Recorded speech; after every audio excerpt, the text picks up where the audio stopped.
Mon invité ce matin est député du Doubs et secrétaire général des Républicains. Bonjour Annie Genevard. Bonjour. Merci d'être avec nous ce matin dans Les Échos.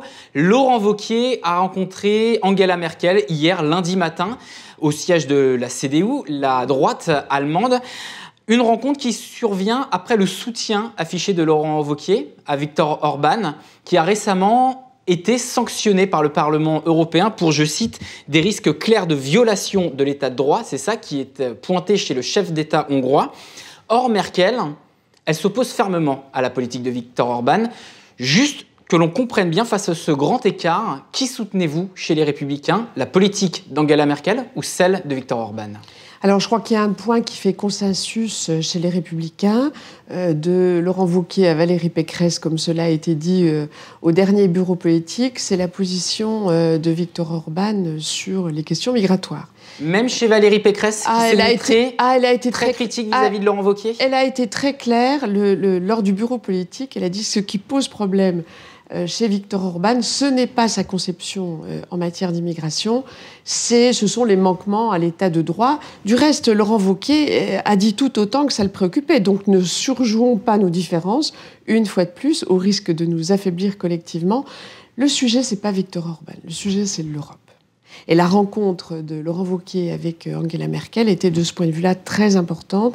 Et le message qui en est ressorti est très important. Mais quand même, je réitère ma question. Aujourd'hui, chez les Républicains, êtes-vous plus proche de la politique d'Angela Merkel ou de celle de Viktor Orban ? Parce qu'il y a quand même eu un vote au Parlement européen pour activer l'article 7. Alors, c'est un article qui est inscrit dans les traités européens, je l'explique pour ceux qui nous regardent.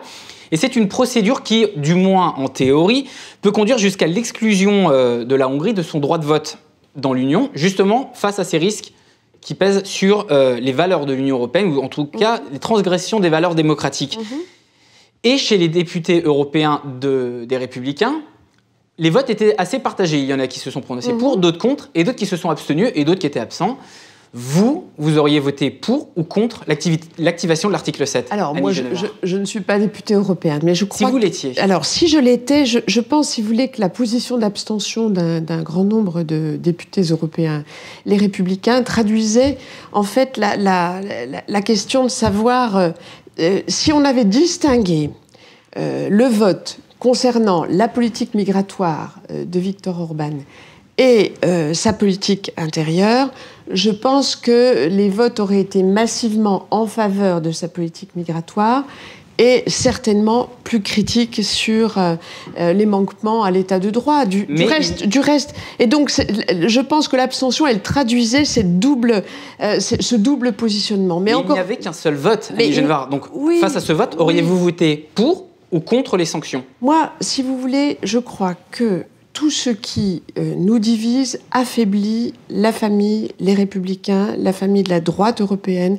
Et je crois véritablement que la question, ça n'est pas Viktor Orban. La question, c'est de savoir quelle voie voulons-nous porter pour les élections européennes. Mais n'a-t-on pas, au regard de ce vote, l'illustration de l'éclatement des Républicains sur la question européenne ? Ça illustre la diversité de sensibilité qui a toujours existé dans notre famille politique, y compris sur les questions européennes. Enfin, rappelez-vous, dans un passé récent, on était capable de se respecter mutuellement avec des positionnements différents. Je pense que les Républicains, justement, se veulent un parti qui réconcilie les pro et les anti-européens. C'est le message que Laurent Wauquiez a fait passer hier auprès d'Angela Merkel.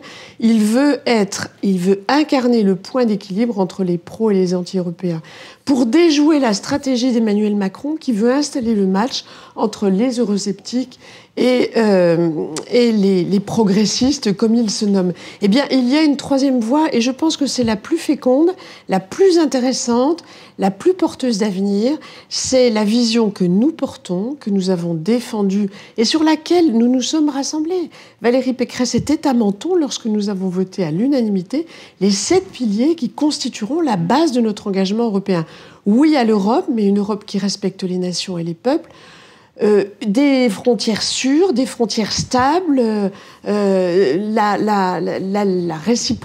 l'instauration de la réciprocité en matière économique, voilà, donc, et puis l'affirmation de la civilisation européenne. Je pense que le programme des Républicains est un programme complet, un programme sur lequel peuvent se rassembler à une majorité de Français. Moi, je pense que ça sera le positionnement le plus intéressant. Quand connaîtra-t-on exactement justement le programme des Européens, des Républicains, puisque vous parlez justement d'un point d'équilibre entre les pro et anti-Europe, et quand connaîtra-t-on la liste qui sera menée par votre parti aux européennes? Alors, nous considérons qu'il faut faire les choses dans l'ordre. L'ordre, c'est déjà définir la ligne, définir le fond, travailler sur le fond. C'est ce que nous avons posé, donc, comme je le disais, lors du Conseil national à Menton, les 7 piliers de notre conception de l'Europe. Et puis maintenant, on va se déployer dans les fédérations. Chaque fédération a reçu un kit sur l'Europe de façon à consulter les Français, parce que les européennes, c'est l'affaire de la France et des Français. Donc nous avons besoin de consulter nos concitoyens sur ces questions-là. Combien de temps durera cette consultation? Alors, quelques semaines, oui. Et à l'issue de laquelle nous ferons une synthèse de ce que les Français nous auront dit. Et puis, une fois que cette ligne sera parfaitement déterminée, que notre corpus idéologique sera parfaitement connu et nous essaierons de le faire accepter, comprendre, valider par les Français. Et puis là, se constituera la liste et se désignera la tête de liste. Et pourquoi Laurent Wauquiez refuse d'être tête de liste aux élections européennes? Anticipe-t-il un échec annoncé? Pas du tout. Je crois que... Vous visez quel score d'ailleurs aux européennes? Alors, nous sommes réalistes et nous faisons preuve d'humilité. On sait que c'est un scrutin difficile. De tout temps, il a été difficile parce que les Français sont tentés de répondre à d'autres questions que celles qu'on leur pose et à d'autres problématiques que les seules problématiques européennes. Mélenchon veut en faire un référendum anti-Macron. Vous êtes sur cette même ligne, mais d'un point de vue de droite, non, ou vous refusez ça? Je pense qu'il faut, à l'occasion des européennes, déjouer la tactique d'Emmanuel Macron, qui est très dangereuse.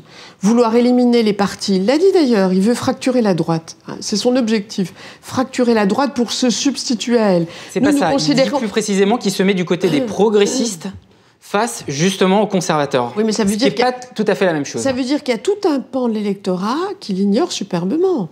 Les gens qui ne sont ni fédéralistes comme lui, ni sceptiques comme d'autres, alors où vont-ils?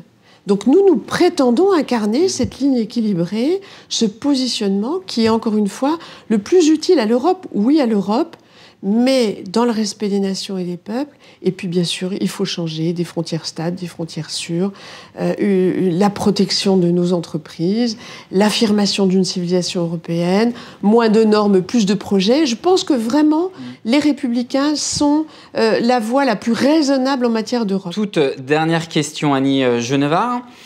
Nicolas Dupont-Aignan a appelé ce week-end, c'est pas la première fois, à une fusion des droites. Et on a appris également ce dimanche, de la part de Marine Le Pen, dans le grand rendez-vous CNews Europe 1 Les Échos, que Thierry Mariani pourrait figurer sur la liste du Rassemblement national. Pouvez-vous ce matin, Annie Genevard, dans Les Échos, affirmer qu'il n'y aura jamais d'accord entre les Républicains et de l'autre côté, des partis d'extrême droite? Alors, je crois que on l'a dit. On l'a redit. Comment voulez-vous que nous le disions pour pouvoir déjouer cette sempiternelle question de la part des médias? Moi, y aura-t-il des sanctions, en tout cas, pour ceux qui... Ceux qui franchissent le pas, c'est-à-dire qui s'allient, qui vont sur des listes avec d'autres partis que le nôtre, à l'évidence, ne font plus partie des Républicains. Sanctions. De facto, ils ne seront plus Républicains. Mais je vous demande d'observer le conditionnel utilisé par Marine Le Pen. Pourrait rejoindre, donc il n'y a rien de certain. Ce qui est sûr, en tout cas, c'est que pendant 30 ans, la gauche a activé, a brandi le chiffon rouge du rapprochement de la droite avec l'extrême droite, avec les succès électoraux que l'on connaît, les succès électoraux que l'on connaît. La gauche nous a fait battre systématiquement sur cet argument. Est-ce que c'est aux membres de notre famille politique de prendre le relais de la gauche sur ce point? Laurent Wauquiez a été très clair, il a dit pas d'alliance avec Marine Le Pen pour les élections européennes, ni pour toute autre élection. Voilà, c'est clair, c'est net, c'est dit. Merci Annie Genevard d'avoir été mon invitée ce matin dans Les Échos. Je rappelle, députée du Doubs et secrétaire générale du parti Les Républicains.